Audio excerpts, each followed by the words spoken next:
नमस्कार. मी राहुल कुलकर्णी. माझ्या रोजच्या प्रवासामध्ये काही लोकविलक्षण लोक आणि संस्थाही तशा मला भेटत राहतात, ज्या मी तुमच्यासमोर सतत घेऊन येतो. त्याचं मुख्य कारण काय आहे, की मला आता असं वाटतं आहे, की महाराष्ट्रामध्ये हे जे आपलं एक गृहीतक होतं, की मराठी मनुष्य उत्तम व्यवसाय करूच शकत नाही. माझं गेल्या 1.5 वर्षातलं गृहीतक जे मी तुमच्यासमोर मांडले ते असं आहे, की मराठी मनुष्य हा फार कल्पक आहे. तो फक्त कल्पकच नाही, तर तो सचोटीनं व्यवसाय करतो आणि त्याच्यामध्ये एवढ्या नवनवीन कल्पना असल्यामुळं जग काबीज करण्याची सुद्धा त्याच्यामध्ये क्षमता आहे. आता मराठा समाजाबद्दलचं तुमचं आकलन काय? मी जेव्हा तंजावरला गेलो आणि मी महाराष्ट्राला दाखवलं, की सांस्कृतिक क्षेत्रामध्ये सुद्धा अगदी सरफोजी राजापासनं जसं इथले मराठे तलवार चालवण्यासाठी प्रसिद्ध आहेत, तसं तंजावरच्या घराण्याने सांस्कृतिक कॉन्ट्रिब्युशन म्हणजे तुम्हाला जर असं मी म्हटलं, की भरतनाट्यम ही मराठ्यांची देण आहे, सांबर ही मराठ्यांची देण आहे. त्याचबरोबर तामिळनाडूतल्या सांस्कृतिक क्षेत्रामध्ये तंजावरच्या मराठ्यांचं खूप मोठं कॉन्ट्रिब्युशन आहे. देवासमध्ये पण मी ते बघितलं आहे, इंदोरमध्ये पण मी बघितलं आहे. मी व्यापक अर्थाने मराठा असा शब्द वापरतो आहे. अर्थात जातीय संघटनांच्या आधारावरती व्यवसाय वृद्धी करणं हे काही मला आक्षेपार्ह वाटत नाही, कारण महाराष्ट्रामध्ये सुद्धा आणि देशपातळीवरती सुद्धा जातीय संघटनेच्या आधारावरती व्यवसाय वृद्धी करणारे अनेक संघटना आहेत. आणि मग जेव्हा अशा वेळेला मराठा एंटरप्रेन्युअर्स असोसिएशन अशी एक संघटना मला पुण्यामध्ये भेटते आणि त्या संघटनेचे विद्यमान अध्यक्ष विक्रम गायकवाड, तुमचं स्वागत आहे. नमस्कार. आणि अरुण निमन सर, तुमचंही स्वागत आहे आमच्याकडे. तर हे आत्ताच 2-3 महिन्यापूर्वी त्यांनी मला 2-3 महिने झाले चार्ज सोडून, आणि विक्रमरावांकडे तुम्ही तो कारभार दिला. व्यंकट गायकवाडांना मी पर्सनली ओळखतो, कारण त्यांनी महाराष्ट्राच्या जलसिंचन क्षेत्रामध्ये मुख्य सचिव म्हणून फार उत्तम काम केलं. श्री रवी गायकवाड हे धाराशिव जिल्ह्याचे माजी खासदार, त्यांचे हे पुतणे आणि व्यंकटरावांचे चिरंजीव. पण मला सुरुवात तुमच्यापासून करायची, की मराठा समाजाच्या लोकांसाठी एक असं असोसिएशन असायला हवं, की ज्याच्यामध्ये व्यापाराविषयक चर्चा होईल, उद्योगाविषयक चर्चा. त्याचा ट्रिगरिंग पॉईंट काय होता? ट्रिगरिंग पॉईंट म्हणजे जेव्हा आम्ही इतर संस्थांमध्ये जात होतो त्या ठिकाणी मराठा आणि मराठी लोकांना डावललं जात होतं प्रत्येक वेळेला, आणि त्यांना मागे कसं ठेवता येईल हा प्रयत्न झालेला होता. बरं. आणि त्यामुळे तो प्रयत्न हाणून पाडायचा म्हणून आम्ही 4-6 जणांनी ती विचार केला, की आपण आता आपली संघटना का करू नये, कारण हे लोक तुम्हाला व्हॅल्यू देत नाहीत, तुम्हाला बिझनेस देत नाही, तुमच्यासाठी ते काही करत नाही, तुम्हाला मान सन्मानही देत नाही, तुम्ही त्या लेवलचे असून देखील तुम्हाला मान सन्मान मिळत नाही. म्हणून आम्ही हा मराठा समाज कसा उद्योग व्यवसायात पुढे जाईल आणि त्यांना कसं मान सन्मान मिळेल आणि एकमेकाला मदत कशी होईल, असे आम्ही एक 10 वर्षापूर्वी 10 ते 12 लोकांनी विचार करून हा व्यवसाय ही संघटना स्थापन करण्याचा विचार केला. मग पहिल्या वर्षी आणि दुसऱ्या वर्षी, तिसऱ्या वर्षी हा जो ग्रोथ झाला हा कसा झाला?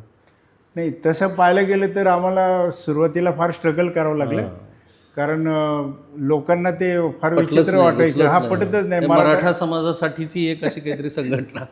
तर तसं ते होत, पण आम्ही सोडलं नाही. 10 ते 12 लोकांनी दुसऱ्या वर्षी काही प्रयत्न केले, तिसऱ्या वर्षी आमचे एक बिराजदार म्हणून अध्यक्ष होते पूर्वी, ते आता एक्सपायर झाले दुर्दैवाने, पण त्यांनी पण खूप प्रयत्न केले. त्याच्यानंतर अंकुश आसबे होते, त्यांनी खूप प्रयत्न केले. पण ते सुरुवातीला आम्हाला जे 7-8 वर्ष गेली त्याच्यामध्ये खूप स्ट्रगल करावं लागला आणि लोकांना गोळा करून त्यांना समजून सांगावं लागलं की आम्ही काय करतोय. आणि खरं सांगायचं म्हणजे बिझनेस तर होतो, पण अगदी हक्काची माणसं, घरातली माणसं, नातेवाईकापेक्षा जवळची माणसं या संघटनेमुळं आम्हाला लाभत गेली आणि ती संघटना हळूहळू अशी वाढत चाललेली. पण आता विक्रम, मला सांगा, आत्ताचे सदस्य आपले किती आहेत आणि असं काही बॅरियर्स आपण ठेवलेत का, की इतक्या कोटीपर्यंतचा उद्योग करणारा उद्योगपती? असं इतक्या कोटीपर्यंतचा उद्योग करणारे उद्योगपती असं काही बॅरियर नाही. साधारण पुणे चॅप्टरमध्ये 1000 एक आता मेंबर आहे. अच्छा, चॅप्टर पण वेगळे गेले? हो, आता आम्ही याचं डिस्ट्रीब्युशन चॅप्टर वाईज करतोय. बरं. की पुणे चॅप्टरमध्ये साधारण 1000 एक मेंबर आहेत, PCMC मध्ये साधारण 300 मेंबर आहेत, नाशिक, सोलापूर आणि कोल्हापूर आमचं डिस्कशन चालू आहे की चॅप्टर वाईज. कारण आमच्याकडे आता एक स्ट्रक्चरिंग इथं फिक्स झालंय, त्याचं एक ऍक्सेप्टन्स आलेलं आहे की या स्ट्रक्चरमध्ये काय काय डेव्हलपमेंट होऊ शकते, कशा कशा प्रकारच्या ऍक्टिव्हिटी करू शकतात. त्यामुळे हे स्ट्रक्चरचं मल्टिप्लिकेशन करणं आता आम्हाला वाटतं की टाईम आहे. आपण जे घेतले ते आपण गिव्हिंग बॅक टू सोसायटीमध्ये आम्ही 10-12 लोकांनी एकत्र केलं होतं की आपल्यामध्ये नॉलेज शेअरिंग कशी होईल, आपलं स्केलिंग कसं वाढेल, बिझनेसमध्ये आपल्या बिझनेसला आपल्या वेंडरला आपण कसं एज्युकेट करू शकतो. यामध्ये मराठा कम्युनिटी एक बिझनेस कम्युनिटी म्हणून कशी आपल्याला ओळख करता येईल, बिझनेसचे प्रिन्सिपल मराठा कम्युनिटीने खरंच पाळले पाहिजे, ते आपण व्यवहार चोखपणे केला पाहिजे. मराठा कम्युनिटीला बिझनेसमध्ये कशी आपण डेव्हलपमेंट करू शकू किंवा आपण बिझनेसबद्दल कशी चर्चा करू शकू, या कन्सेप्टनी 10-12-15 लोकांनी एकत्र येऊन असं ठरवलं होतं की आपण ही संस्था फॉर्मेशन करू. त्यानंतर सुरुवातीला लोकांना वेगळं वाटायचं की नवीन काहीतरी करताय का, की जातीबद्दल काय वेगळं काय होतंय का, असं तसं काही नव्हतं. बिझनेस कम्युनिटीसाठी जी काय आपल्याला डेव्हलपमेंट करायला लागेल आणि giving back to the society आहे, आपले वेंडर क्रिएशन होतील. त्यामुळे आमच्याकडे आता 50 लाखापासून 1000 कोटीपर्यंतची टर्नओव्हर करणारे सगळे लोक आहेत, मेंबर आहेत. वा. त्यांच्यामध्ये वेगवेगळे नॉलेज शेअरिंग होतं, वेगवेगळे फंक्शन होतं. पण तुम्ही आता दोघं मिळून माझी एक साधारण धारणाच म्हणजे महाराष्ट्राची धारणा तुम्ही बाजूला करता की मराठा समाज काही व्यापार नीट करू शकत नाही. नाही तसं नाही आहे. खूप प्रामाणिकपणे मराठा समाज व्यापार करतो, कोणालाही कधी फसवत नाही आणि खूप सचोटीने करतो आणि खूप कष्ट करायची ताकद आहे त्याच्यामध्ये मराठा आणि समाज. वेगवेगळ्या सेक्टरमध्ये हेच विचारणार होतो की किती सेक्टरचे लोक आहेत, कोणत्या कोणत्या सेक्टरचे लोक काम करतात. सगळ्या सेक्टर साधारण 10 सेक्टरमध्ये लोक आहेत. ओके. म्हणजे सोनाराचे पण काम करतात, ट्रेडिंगचं पण काम करतात, इंडस्ट्री पण आहे, इंडस्ट्री पण काम करतात, रिअल इस्टेटचे इन्फ्रास्ट्रक्चर आहे, एज्युकेशन आहे, अशा सगळं IT agriculture सेक्टरमधले आहे. आहेत. सगळ्या सेक्टरमध्ये लोक काम करतात. त्यांना ऑपॉर्च्युनिटीची गरज आहे, त्यांना नॉलेज शेअरिंगची गरज आहे, नॉलेज शेअरिंग करतात. थोडं जरा जेव्हा आपण ग्रुप फॉर्मेशनमध्ये आलो की थोडा वेळ लागतो ओपन व्हायला मराठा कम्युनिटीला, पण ओपन झाल्यानंतर नॉलेज शेअरिंग चांगलं होतं, त्यांना पण बराच बिझनेस मिळतो. आणि जो आता सेकंड जनरेशनचा एंटरप्रेनर आहे किंवा जो यंग एंटरप्रेनर आहे, त्याच्यामध्ये हळूहळू आम्ही भीती मारायचा प्रयत्न करतो की नंबरची भीती. आणि कोणते number? म्हणजे टर्नओव्हर 50 लाख आहे, माझा टर्नओव्हर 50 लाख आहे आणि मी 500 कोटीच्या माणसाला काय प्रश्न विचारावे, ह्याच्यामधली जी भीती आहे ती भीती मेली पाहिजे. इंटरेस्ट रेट काय आहे हे त्यांनी विचारलं पाहिजे. अशा गोष्टीवरती आम्ही काम करतो की प्लॅटफॉर्म आपल्यापर्यंत ओळख झाल्यानंतर ती एक भीती मिळाली लागते आणि नॉलेज शेअरिंग चालू होतं. त्यातनं लोकांचा आम्ही बघितलं 10 वर्षात बराच फायदा झाला आहे. हो. आता हे जे गायकवाड साहेबांनी सांगितले की 50 कोटीचा माणूस 5 कोटीवाल्याला कसा प्रश्न विचारू शकतो, त्याकरता एक आमच्याकडे क्रिकेटचं मॅचेस होतात आणि तो 100 कोटी 1000 कोटीच्या माणसावर 500 कोटीचा माणूस पण हा खांद्यावर हात ठेवतो आणि एकमेकांची मैत्री होती. नाही, मला नाही कळलं क्रिकेटची मॅच म्हणजे. हा, क्रिकेट आम्ही इयरली वन्स क्रिकेट टुर्नामेंट घेतो आणि बाकी आणि त्याच्यातून इतकं बाउंडिंग होतं ना मुलांचं. त्याच्यातून आता वेगवेगळ्या कंपन्या फॉर्मेशन झाल्यात, म्हणजे एक महाएंड म्हणून झाली, अशा 2-3 कंपन्या झाल्यात. त्या मुलांनी क्रिकेट खेळताना देखील हा उद्योग व्यवसाय कसा सांभाळायचा याच्यावरती, आणि ते क्रिकेटमुळे त्यांचं चांगलं बाउंडिंग झालेलं आहे. सेकंड जनरेशन म्हणजे जे नवीन मुलं आहेत अजून बिझनेसमध्ये आले नाहीत, ते पण त्यात पार्टिसिपेट करतात. त्यामुळे थोडंसं नॉलेज शेअरिंग व्हायला मदत होते. राईट. आणि शरद पवारांचं जे दृष्टिकोन आहे ना, ते मला इथे आणि मला सांगितलं नाही, पण मी थोडीशी आधी माहिती घेतली. हे त्यांचं इंटरनल बुक आहे कम्युनिकेशन्स, या जरा अलीकडे जा.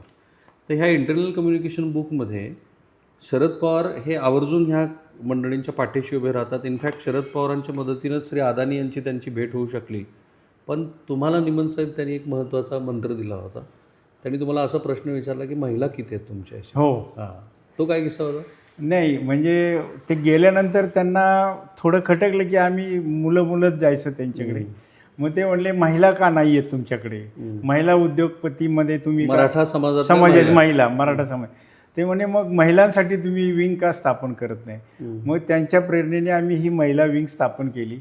आज 101 महिला उद्योजिका आमच्याकडे सभासद आहे. मराठा समाजातल्या 101 महिला आहेत. साधारण धारणा तुम्हाला माहितीच आहे, तुम्हालाही माहिती आहे विक्रमराव, की मराठा समाजातल्या मुली किंवा महिला ह्या सार्वजनिक व्यासपीठावरती जात नाहीत, पदर ढाळत नाहीत, बोलत नाहीत. तर तुम्ही तर सांगता 100 उद्योग. हो, चांगलं काम करणारे आहेत. क्या बात. आमची तीच कन्सेप्ट आहे की मराठा कम्युनिटी ही बिझनेस कम्युनिटी म्हणून ओळखल्या जायला पाहिजे.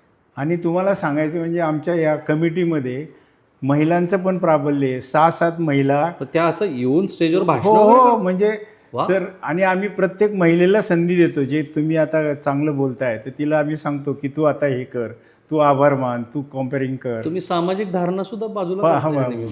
बरं, आता ह्या 100 बिझनेस करणाऱ्या ज्या महिला आहेत त्यांच्यामध्ये काय व्हरायटी, कुठल्या कुठल्या पद्धतीचे व्यवसाय त्या करतात?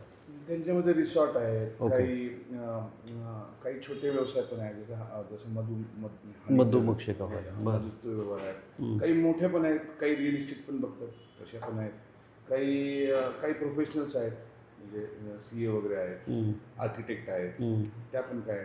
त्यामुळे सगळ्या कॅटेगरीमधल्या महिला त्यात आहेत, काही मॅन्युफॅक्चरिंगमधल्या पण आहेत. तर मग एखादी मला केस स्टडी Software सांगाल, एखादी मॅन्युफॅक्चरिंगमधली केस स्टडी सांगाल की एखाद्या मराठा मुलीनं लीड घेतली आणि तिने अगदीच यशस्वी करून दाखवलं. युनिव्हर्सल नावाची युनिव्हर्सल नावाची मोठी कंपनी आहे, मोरेंची कंपनी आहे. त्यांच्या घरातल्याच एक महिला आहेत, त्या ऋतुजा मोरे. ऋतुजा मोरे म्हणून. त्या फॅब्रिकेटेड हाऊसचं काम करतात. अतिशय चांगलं उत्तम त्यांचे फॅब्रिकेटेड हाऊसेसचे बिझनेस आहे. शी हरसेल्फ लिडिंग दिस. लिडिंग त्यांनी स्वतः ते आर्किटेक्चर आहेत बाय प्रोफेशनल, आणि त्यांनी हे प्रोडक्ट चालू केले. त्यांचं फॅब्रिकेटेड 2 बेडरूम 3 बेडरूम 5 बेडरूम पर्यंत हाऊसेस आहेत. साईट ऑफिसेस त्या बनवतात आणि त्याची चांगले साईटवरती पण त्या हे करून देतात. ही एक झाली एक कहाणी. आणि सॉफ्टवेअरमध्ये सॉफ्टवेअरमध्ये वाघ म्हणून आहेत, ते चांगल्या सॉफ्टवेअरचं काम करतात. त्यांचे ॲपलचं पण काम ते करतात. त्यामुळे असे पण उद्योजक आहेत. सुजाता मेनड.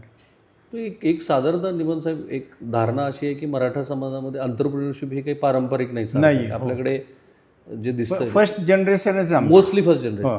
पण मग हे जे इनकॅल्क्युलेशन झालं, म्हणजे हा जो बदल मराठा समाजामध्ये सुरू झाला आहे तो कधीपासून सुरू झाला, आणि आता हे व्यवसाय जे करतायत त्याच्यात तुम्हाला काय वेगळे पण दिसतं इतरांपेक्षा?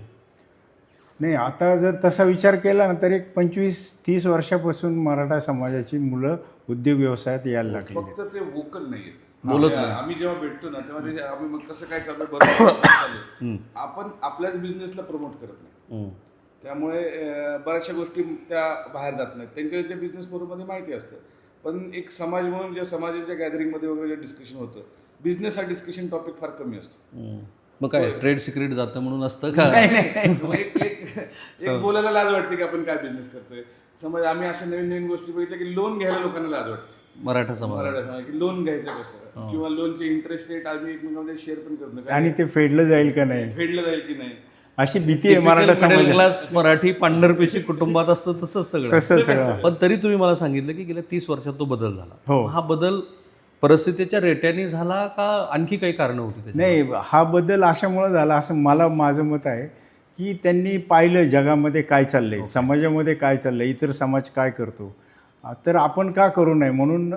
आता बिल्डर लाईनमध्ये तर खूप मराठा समाज आहे, इतर गोष्टीमध्ये पण आहे, इंडस्ट्रीमध्ये पण आहे. पण हा बदल इतर समाजाकडे बघून झालेला आहे की त्यांची झालेली प्रगती, त्यांच्याकडे मिळालेली आर्थिक उन्नती, ते बघून मुलांना वाटलं की आपण पण आता काहीतरी नवीन उद्योग व्यवसाय करायला पाहिजे, म्हणून हा बदल झालेला आहे. राईट. आणि त्या बदलाचं एक सगळ्यात चांगलं रूप म्हणजे श्री प्रवीण गायकवाड, हो, जे संभाजी ब्रिगेडचं काम करायचे आणि आरक्षणाच्या चळवळीमध्ये मोठे दीर्घकाळ त्यांनी काम केलं, माध्यमात येऊन मराठा समाजाची बाजू मांडली. हल्ली ते ह्या गोष्टीपेक्षा, म्हणजे ते टाळतातच ह्या गोष्टीबद्दल, ते व्यवसायाबद्दल अधिक बोलतात. आणि त्यांची अशी इच्छा असते की मराठा समाजातल्या मुलांनी व्यवसायाकडे अधिक वळावं. हो, बरोबर. पण आता तुम्ही जे व्यवसाय सांगितले तसे ते पारंपरिक व्यवसाय आहेत, बरोबर. बिल्डरशिप आहे, कन्स्ट्रक्शनचा व्यवसाय. याच्याशिवाय हे जे मराठा उद्योजक आहेत असे 3-4 तुम्हाला सांगता येतील मला की हे फार वेगळ्या पद्धतीचे युनिक बिझनेसेस आहेत? आता आश्रम काळे म्हणून आमच्याकडे आश्रम काळे म्हणून ते राहायला साधारण तावरे कॉलनीमध्ये 7 रोडचे आहे, त्यात होते. जेव्हा ते जॉईन झाले साधारण त्यांचा एक 25-50 लाखाचा टर्नओव्हर होता. आज ते जवळपास 20 कोटीचा टर्नओव्हर करतात. वा. त्यांचं घनकचऱ्यामध्ये काम आहे. कोल्ह्यांचं तर बोलत नाही, आश्रम काळे म्हणून आहे. घनकचऱ्याचं काय काम करतात. आता ते एक नवीन फॅक्टरी करतात ज्याच्यामध्ये फक्त जे चिकन वेस्ट आहे त्याचं पावडर कशी बनवता येईल, ॲनिमल फीडसाठी वापरता येईल असे आहेत. काही कबुले म्हणून आहेत जे सोलरचं काम करतात. सोलर पारंपरिक व्यवसाय नाही आहे हा. सोलारचा तर अलीकडे ग्रोथ झाला. पारंपरिक जो व्यवसाय आहे ना, रिअल इस्टेट असेल, इन्फ्रास्ट्रक्चर असेल किंवा फॅक्टरीज, हा खूप कॅपिटल सेन्सिटिव्ह झाला आहे. आणि मराठा समाज हा कॅपिटल डिप्राईव्ह झाला आहे. त्याचे 2 कारण आहेत. एक तर रिअल इस्टेट म्हणता तुम्ही दिसते, तर शेवटी ती जागा विकावी लागते. तर जे पुण्यातले लोकल लोक आहेत आणि जे आता सस्टेन्ड आहेत त्यांच्या जागा विकायला बेसिक विरोध आहे. आणि डेव्हलपमेंटची कॉस्ट जी आहे ती खूप कॅपिटल सेन्सिटिव्ह आहे. त्यामुळे ते नवीन धंद्याकडे आणि उद्योजकतेकडे कल्पकतेने वळल्याशिवाय जी गोष्ट बँकेबल आहे तीच तुम्ही करू शकता. मराठा समाजात लिक्विड कॅश मिळतं, तर लिक्विडिटी हा पण एक इश्यू आहे. तर मेजॉरिटी समाज हा पर्सेंटेज बघितलं तर तसं पर्सेंटेज उद्योजकता फार कमी आहे. समाजाची संख्या पण भरपूर मोठी आहे, त्याच्या उद्योजकता पण कमी आहे. कॅपिटल सेन्सिटिव्हनेस पण आहे आणि कॅपिटल अक्युमुलेशन पण होत नाही. म्हणजे 10 लोक एकत्र येऊन काय करतील हे जे इतर जातीमध्ये दिसतं. हां आता सुरुवात झाली आपल्याकडे. होतीये ना. त्यासाठी जो कॉन्फिडन्स बिल्टअप करायला पाहिजे त्याला कुठेतरी आम्ही प्लॅटफॉर्म अवेलेबल करून देतो असं वाटतं की तिथे एकदा तुमची फ्रेंडशिप झाली, एकमेकाबद्दल विश्वास झाला, तुमचे व्यवहार एकमेकाला पटायला लागले की ते नॅचरली होतात. कारण आता कॅपिटल सेन्सिटिव्हनेस खूप झाला.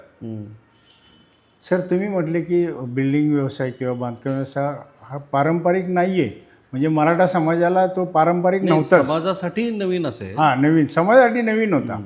म्हणजे मराठा समाजाची मुलं त्याच्यामध्ये उतरली, चांगले बांधकाम व्यावसायिक झालेत. त्यामुळं तो काय पारंपरिक आपला नव्हताच मराठ्यांचा बिझनेस. पण ह्या सगळ्या प्रक्रियेमध्ये पालकांची मानसिकता बदलणं हो हा एक मोठा टास्क असणार आहे का? असतो तो आता नाही राहिला तो विषय फार. नाही आता फ्री हँड द्यायला लागले पालक मराठा मुलांना की तुम्ही करा बिझनेस, हे करा ते करा.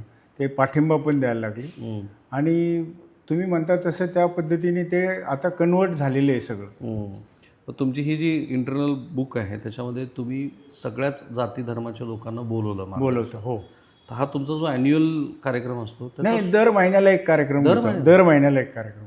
आम्ही दर महिन्याला एक लेक्चर ठेवतो, वेगवेगळ्या लोकांना बोलवतो. नॉलेज शेअरिंग लेक्चर असतात ते, त्याच्यामुळे आपल्या मुलांना जास्तीत जास्त नॉलेज मिळतं. असा दर महिन्याला कार्यक्रम असतो. दर महिन्याला एक करतो.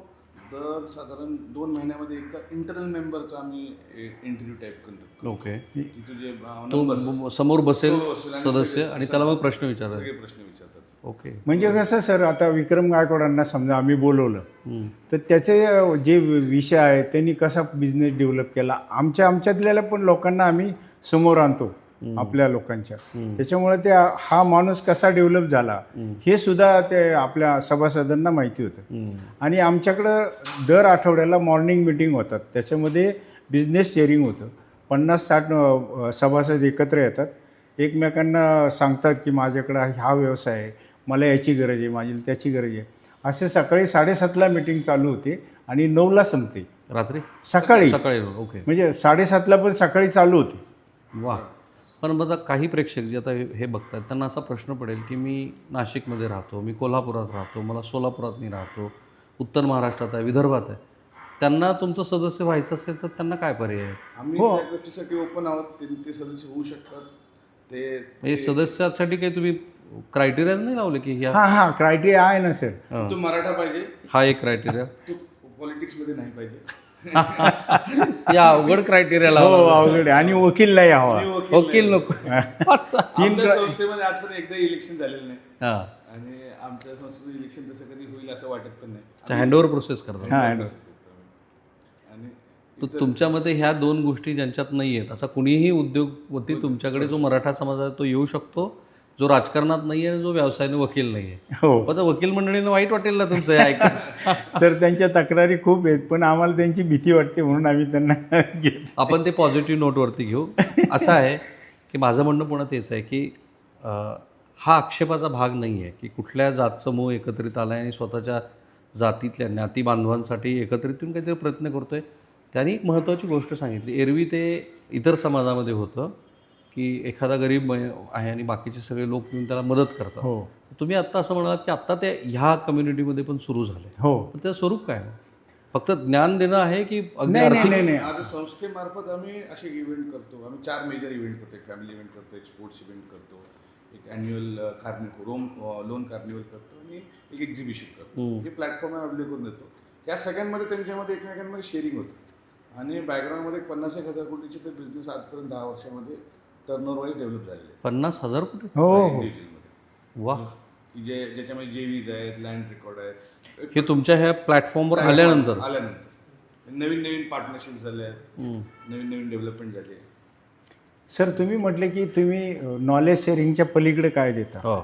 तर आम्ही आता जे नॉलेज शेअरिंगमध्ये बाळासाहेब अनासकर आहेत ते आम्हाला कायम वारंवार या लोन संदर्भात मदत करतात. शिखर बँकेचे चेअरमन अनासकर साहेब ते वारंवार आम्हाला मदत करतात. आणि आम्ही ज्या लोकांना लोनच्या संदर्भात अडचणी आहेत किंवा त्यांना लोन हवा असेल किंवा काय अडचण असेल तर आमची संस्था त्यांना त्या प्रकारे मदत करते की तुम्ही अशा पद्धतीने जावा पुढे की तुम्हाला अशी मदत होईल. म्हणजे फक्त नॉलेज शेअरिंग नाही, आम्ही प्रॅक्टिकली मदत करण्याचाही प्रयत्न करतो. ओके. तुम्ही म्हणाल की 250 कोटी रुपयाचं लोन एका बँकेने तुम्हाला एकाच प्लॅटफॉर्मवरती तो काय ते कसं नियोजन आम्ही केलं? दरवेळेस लोन कार्निवल मेला घेतो.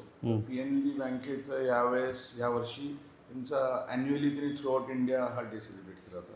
तर एकट्या PNB बँकेने 250 कोटीचं लोन आमच्या लोन कार्निवलमध्ये ही केव्हाची गोष्ट आहे? आता या वर्षातली 3 महिने झाले. 3 महिन्यापूर्वी. ओके. आणि आता तुम्ही तुमचं एक्सपान्शन पण करत आहात. हो चॅप्टर तुम्ही म्हणाला हो हो त्याकरता आम्ही घटना बी चेंज केली. फक्त पुण्यासाठी होती ती आता आम्ही चेंज करून बाहेरचे सभासदही घेतो. आता PCMCला झाली. PCMCमध्ये आता 15 कोर मेंबर आहेत आणि 201 मेंबर झालेले. त्यांची एक संस्था चालू झाली. नाशिकबरोबर बोलणं चालू आहे. आता पुढच्या आठवड्यामध्ये वाई आणि सातारा इकडे आमचं बोलणं होईल. 11 तारखेला मी वाई आणि साताराला एक मीटिंग ठेवली राईट. की जिथे उद्योजकांना आम्ही भेटतो. आमच्याकडे काहीतरी एक प्लॅटफॉर्म अवेलेबल आहे, एक सिस्टीम आम्ही आता ऑलरेडी डेव्हलप केली. ती जर का आम्ही त्यांना देऊ शकलो तर ते इंडिपेंडंट चॅप्टर त्यांचं करू शकतील. राईट. आता हे अण्णासाहेब महामंडळाच्या माध्यमातूनही बरेच उद्योजक निर्माण करण्याचा प्रयत्न आणि स्वतः देवेंद्र फडणवीस असं म्हणतात की 1,00,000 तरुणांना या माध्यमातून मी रोजगार निर्माण करून दिला. एक वेगळा प्रश्न असा असतो की जे सामाजिक असंतोष वगैरे दिसतोय याच्यावरती ज्या काही मागण्या होत आहेत तोच एक पर्याय आहे का व्यवसाय वृद्धी करणं हा एकमेव पर्याय तुम्हाला दिसतो? व्यवसाय वृद्धी करणं हा एकमेव पर्याय आहे. आणि अण्णासाहेब मगरांचं जे हे अण्णासाहेब पाटलांचं जे मंडळ आहे त्याच्यातून मदत घेऊन व्यवसाय करायला काही हरकत नाही. Vikram what is your take on this? जर का माझं म्हणणं की उद्योगानेच बदल घडला पाहिजे. उद्योगाने समाज वृद्धी होईल आणि त्यातनंच नेशन बिल्डअप होईल. जर का उद्योग आता एक जे टूल आहे त्या टूलने नेशन बिल्डिंग व्हायला पाहिजे. सगळीकडे असं होतं. आणि बाकी जे मागणी आणि प्रॉब्लेम्स आहेत त्याचे वेगवेगळे बेसिस आहेत. ते आमच्यापेक्षा इतर लोकांना जास्ती माहिती आहेत. पण आमच्यासाठी उद्योग वृद्धीने आपण आपला समाज बिल्डअप करू शकतो आणि नेशन बिल्डअप. आता मराठा समाजातला तरुण तुमच्याकडे बघतोय सध्या या मुलाखतीच्या माध्यमातून. आत्ताच्या व्यवसायाच्या एकूणच देशांतर्गत, राज्यांतर्गत आणि आंतरराष्ट्रीय पातळीवरती कुठे संधी तुम्हाला दिसतात की मराठा मुलगा येऊ शकतो, त्याला कॅपिटल जर मिळालं किंवा कल्पना त्याच्याकडे आहे तो काय करू शकतो की कुठल्या प्लॅटफॉर्मवर त्याला वाटतं? तुम्हाला वाटतं की आहे हो? सगळ्या प्लॅटफॉर्ममध्ये पारंपरिकपेक्षा अपारंपरिक प्लॅटफॉर्म. ओके. जसा की मॅन्युफॅक्चरिंग हा मराठा समाजासाठी अपारंपरिक आहे. ओके. मॅन्युफॅक्चरिंगमध्ये वेगवेगळे जर नवीन गोष्टी असतील त्या आहेत. सॉफ्टवेअर आहे, सर्व्हिसेस आहेत. या सगळ्या प्लॅटफॉर्ममध्ये जास्ती स्कोप आहे. त्याचबरोबर तुम्हाला कॅपिटलायझेशन म्हणजे कॅपिटल अवेलेबिलिटी करण्यासाठी जर का तुमच्याकडे राईट आयडिया असेल आणि राईट तुमच्याकडे जर का तुम्ही काम करू शकत असाल तर तुम्हाला कॅपिटल उपलब्ध. काम की अप्रोच आणि काम सिस्टीम आहे. आयडिया तर भरपूर आहेत पण एक्झिक्युशन होत नाही. राईट आयडिया राईट एक्झिक्युशन असेल तर कॅपिटल उपलब्ध होतं. आणि ते कोण देतं कॅपिटल? कॅपिटल नॅशनल बँक देतात. ओके. कॉपरेटिव्ह बँकपेक्षा नॅशनल बँकेचा रेट कमी आहे. काय समाजामध्ये म्हणजे पटकन काय मिळतंय ते घेण्यापेक्षा मेहनत करून काय घेतलं तर त्यात पैसे पण वाचतील. म्हणजे कॉपरेटिव्ह बँकेमध्ये लगेच भेटतं. नॅशनल बँकेला थोडासा वेळ लागतो पण वेळ लागला तरी ते होतं. हा सगळा कॉन्फिडन्स देण्यासाठी नवीन मुलांनी जर का जुने उद्योजक भेटले तर त्यात ते कॉन्फिडन्स येतो की नवीन जर का ह्यांना भेटू शकतं आपल्याला पण भेटू शकतं. निमन साहेब तुमच्या अनुभवावरून काय वाटतं तुम्हाला?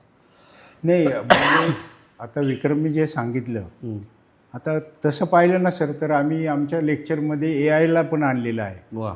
आणि AIचे 2-3 लेक्चर ठेवलेत. बढिया. हां त्याच्यामध्ये मुलांना नवीन जगामध्ये काय चालले ते AIवाले शिकवतात ॲक्च्युली जाऊन. आता आम्ही राईट टू इन्फॉर्मेशनचा पण एक आता प्रोग्राम घेणार आहे. त्याच्यामध्ये मुलांना कशा पद्धतीने बाहेर जगात काय म्हणजे तुमचं व्हॉट्सअप असेल ते दुसऱ्या ज्या गोष्टी आहेत त्याच्यामध्ये तुमची प्रायव्हसी कशी भंग होते ते सुद्धा आम्ही आता मुलांना एटिकेट्स अँड मॅनर्ससुद्धा आम्ही आमच्या ह्याच्यामध्ये शिकवतो. एटिकेट्स अँड मॅनरवरती कोर्स घेतलेले आहेत आम्ही. आता तो कंटिन्यू करणार आहोत आम्ही. कारण मराठा माणसाला एटिकेट्स अँड मॅनर्स या गोष्टी थोड्याशा लांब आहेत. तो रांगडा गडी आहे, तो गावगाडा चालवतो, शेती व्यवसायात होतो, तो लढाई करायला त्याला सांगतो. मोठा बदल घडवत आहे. अगदी छोट्या छोट्या गोष्टी तुम्ही विचार करतो. Etiquettes and manner, table manners की सगळं कम्युनिकेशन, टेबल मॅनर सगळं सर. आता आम्ही अदानी साहेबांकडे भेट द्यायला गेलो. तो किस्साच राहिला. हे अदानींना जाऊन भेटून आले. गेले होते काय ते वाटतं काही मिनिटासाठी. हो नाही सर सांगायचं म्हणजे पवार साहेबांकडे आम्ही गेलो आदरणीय पवार साहेबांना म्हटलं की आम्हाला व्हिजिट करायची कुठले तरी, आम्ही स्टडी टूर करत असतो. तर ते म्हणले एक वादग्रस्त नाव आहे, तुम्हाला चालेल का? ते स्वतःच म्हणाले वादग्रस्त नाव आहे. ते म्हणले चालेल का तुम्हाला? म्हटलं आम्हाला चालेल, काय अडचण नाही, आम्ही जाऊ म्हणे. मग त्यांनी लगेच त्यांची पद्धत तुम्हालाही माहिती आहे की फोन उचलला, लगेच त्यांना सांगितले की एवढी एवढी मुलं येतील अदानींना डायरेक्ट. आणि सर तुम्हाला सांगायचं म्हणजे त्या माणसानी तिकडे पाऊस इतका होता, तुम्ही गेले कुठून? पुण्यातून आम्ही मुंबईला गेलो. त्यांनी आमच्यासाठी चार्टर प्लेन केलं अदानींनी पाठवलं. हो, अदानींनी पाठवलं. कारण ते म्हणले तुम्ही बसनी वगैरे प्रवास करायचा नाही, मी प्लेन पाठवतो तुम्हाला. त्या प्लेनने आम्ही त्यांच्या पोर्टला गेलो.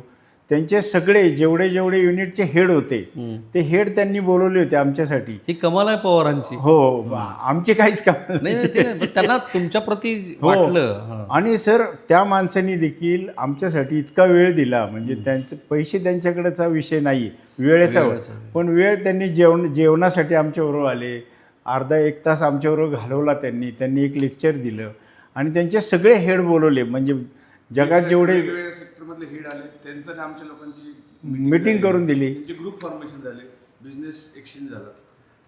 असापर्यंत पण बिझनेस वाढला का अदानीच्या त्या भेटीने? वाढला ना, सोलतमधल्या लोकांना भरपूर फायदा झाला. वा, हे किती वेळ झालं तुमचं हे सगळं? अदानींच्या त्या कॉंग्लोमरेटला भेट हा किती वेळ झाला? 2 वर्ष आली. 2 वर्ष. पण किती वेळ होता तुम्ही तिथे? 2 दिवस. काय सांग? हो, 2 दिवस. त्यांनी सर सगळी व्यवस्था केली होती, राहण्यापासून सगळी इंटरनल फ्लाईट वगैरे सगळं त्यांनी केलं होतं. पण हे निव्वळ आदरणीय पवार साहेबांच्या एका फोनमुळे झालेलं होतं. हा दृष्टिकोन फार महत्त्वाचा असतो. पण हे झालं एक वेगळ्या पद्धतीची. ह्याच्याशिवाय ज्या तुमच्या काय स्टडी टूर वगैरे त्या कुठे करता प्रायोरिटीने? स्टडी टूर आम्ही ॲग्रिकल्चर बेस्ड पण केले आहेत, काही इंडस्ट्रीमध्ये केले आहेत. रिसेंटली मी दुबईला गेलो होतो. ओके. दुबई मार्केटमध्ये वेअर हाऊसिंग आणि रिअल इस्टेटमध्ये काय ऑपॉर्च्युनिटीज आहेत, वेअर हाऊसिंग ट्रेडिंग. तिथे वेगवेगळ्या उद्योजकांना भेटलो, म्हणजे मराठा समाजातले आहेत.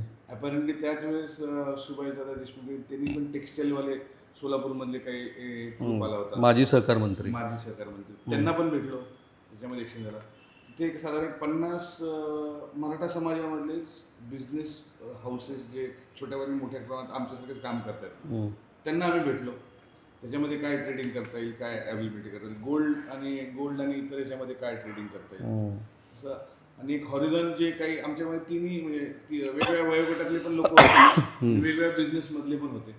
त्यामुळे जे नवीन मुलं गेले होते त्यांना किती जगामध्ये ऑपॉर्च्युनिटीज आहेत याचं पण डेव्हलपमेंट झालं. राईट. पण तुमच्या दोघांच्या मनात पुढच्या काही वर्षाचे काय प्लॅन आहे?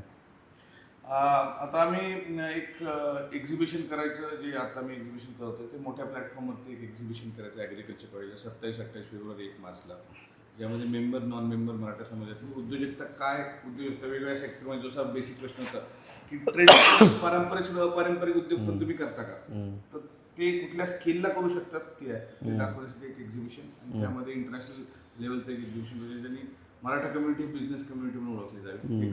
प्लस असे वेगवेगळे चॅप्टर डेव्हलपमेंट करायचा, ज्याच्याने मराठा समाजाच्या उद्योजकता वाढीसाठी फरक पडेल. अशा वेगवेगळे चॅप्टर. निकम सर, काय पुढच्या 10 वर्षाचा प्लॅन मेजर असा काही? नाही, मेजर म्हणजे महाराष्ट्रामध्ये मराठा समाज MEI या नावाने, मराठा एंटरप्रेन्योर या नावाने सगळ्या महाराष्ट्रामध्ये एकाच बॅनरखाली जास्तीत जास्त उद्योग लोक यावीत, याच्यासाठी आम्ही आता प्रयत्न करतो. म्हणजे की ते सगळे लोक जे वेगवेगळ्या संघटना आहेत, जसे आता जितो आहे, डिक्की आहे, त्या लेवलला आम्हाला मराठा समाजाला घेऊन जायचे. मराठा समाजाला उद्योगप्रिय कसं करता येईल हाच आमचा विषय आहे. राईट. आणि त्याच्यासाठी त्यांनी काही व्हॅल्यूज पण ठरवले आहेत, मला ते फार महत्त्वाचे वाटले. Trust and transparency are the pillars of MEA. Giver is achiever. Give wholeheartedly what you have to society and will be rewarded equally. Unity is strength. Progress is possible only when there is a solidarity. आणि मग sharing business insight, strength of collaboration, trust building, networking and resources, business promotion, enrich social structure. मी हे मराठा समाजाबद्दल बोलतोय, हे मला जरा छानच वाटलं की आत्ताच्या एकूणच सामाजिक परिस्थितीमध्ये अलीकडच्या काळामध्ये ह्याची फार गरज होती. तुम्ही ज्या प्रश्नांची उत्तरं जिथे शोधताय ती तिथे नाही आहेत. हे मी अनेक जणांना सांगितलं आहे, मला काय म्हणायचं ते तुम्हाला कळलेलंच आहे. पण आता लोकांना तुमच्याशी संपर्क साधायचा, हो. खूप सारे प्रश्न तुम्हाला लोकांना विचारायचे आहेत आणि ह्या व्हिडिओच्या कमेंट बॉक्समध्ये तुम्ही हे प्रश्न जरूर टाका, मी त्यांच्यापर्यंत पोहोचवेल. तर त्यांनी संपर्क कसा करायचा तुमच्याकडे तर आमचे एक ॲडमिन आहेत, त्यांचा नंबर आम्ही शेअर करतो. सांगा ना. हां, त्यांचा नंबर आहे 9579123936. एकदा रिपीट करू आपण. 9579123936. प्रवीण त्यांचं नाव आहे. प्रवीण नाव आहे. ओके. ते सगळं ॲडमिन. आणखी कुठे डिजिटल प्लॅटफॉर्म आहे जिथे हो तुमच्या आहे ना. वेबसाईट आहे MEE मराठा एंटरप्रेन्योर असोसिएशन म्हणून वेबसाईट आहे. करेक्ट. त्याचं ॲप पण आहे. ओके. जे ॲपमधनं तुम्ही मेंबर आणि पुण्यात कोणाला थेट येऊन तुमच्याशी भेटायचं बोलायचं असेल तर is there any office or something like this? आमचं ऑफिस आहे. कुठे आहे? आमचं ऑफिस आता युनिव्हर्सिटी रोडवरतीच एक ऑफिस आहे, ह्याच नावाने ते? याच नावाने. बरं. आणि आम्ही एक नवीन ऑफिस सिद्धी गार्डनच्या बाजूला पण करतो. ते 2000 फुटाचं ऑफिस घेतलं आहे. वाह. हो. आणि गरुड झेपच म्हणली पाहिजे हो, मराठा हो, हो. समाजाची, व्यवसायातली गरुड झेप. ते आम्ही एक कोवर्किंग स्पेस सारखं डेव्हलप करतो. म्हणजे आम्हाला एवढ्या ऑफिसची गरज नाही. तर नवीन मुलांना जर का उद्योजकता करायची असेल तर त्यांना कोवर्किंग राईट. स्पेस मिळावा असं. राईट. पारंपरिकपणे आपण इथे थांबतोय. पारंपरिकपणे साधारणपणे मराठा समाज हा सहकार चळवळीमध्ये होता. यशवंतरावांचं फार मोठं कॉन्ट्रीब्युशन.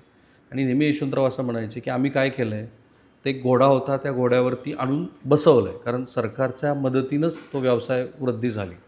पण त्या सहकारी चळवळींनी महाराष्ट्रातली ग्रामसंस्कृती आणि ग्रामीण अर्थकारण हे खूप फोफावलं, वाढलं आणि त्यामुळं महाराष्ट्र समृद्ध होत गेला.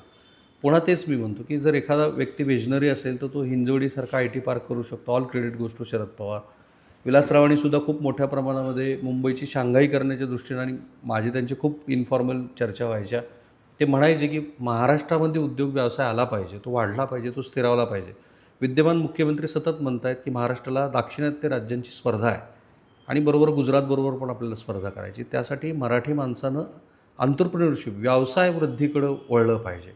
मी इथे एका विशिष्ट जात समूहाबद्दल जरी बोलत असलो तरी ते मला फार महत्त्वाचं वाटलं, कारण शेवटी हा समाज गावगाडा पण चालवतो आहे, राजकारण पण चालवतो आहे. तो जेवढा पुढं जाईल तेवढा महाराष्ट्र पुढं जाईल. असं प्रत्येक जातीनं सुद्धा करायला काही हरकत नाही. हल्ली जात ही अशी गोष्ट आहे की ज्याबद्दल सार्वजनिकरित्या बोलू नये हे जे संकेत होते ते केव्हाच आपण मागे टाकलेले आहेत. ते चांगल्या अर्थाने सुद्धा आपल्याला अशा पद्धतीने घेता येऊ शकतं. पुन्हा एकदा हे जे मराठा एंटरप्रेन्योर्स असोसिएशन आहे, ज्याचा शॉर्ट फॉर्म MEE आहे, त्याबद्दलची ही जी माहिती आहे ती तुम्हाला कशी वाटली ते जरूर कळवा. आणि त्याबरोबरच ह्या मंडळीने संपर्क साधा. मला खात्री आहे की तुम्ही संपर्क साधल्यानंतर बऱ्याच वेळेला त्यांचा फोन बिझी येईल, अशा वेळेला व्हॉट्सअपवरती तुम्ही मेसेज पाठवू शकता. आणि अशा प्रयत्नांना अधिकात अधिक लोकांपर्यंत पोहोचणं ही तुमची जबाबदारी आहे. थांबूया आपण इथे.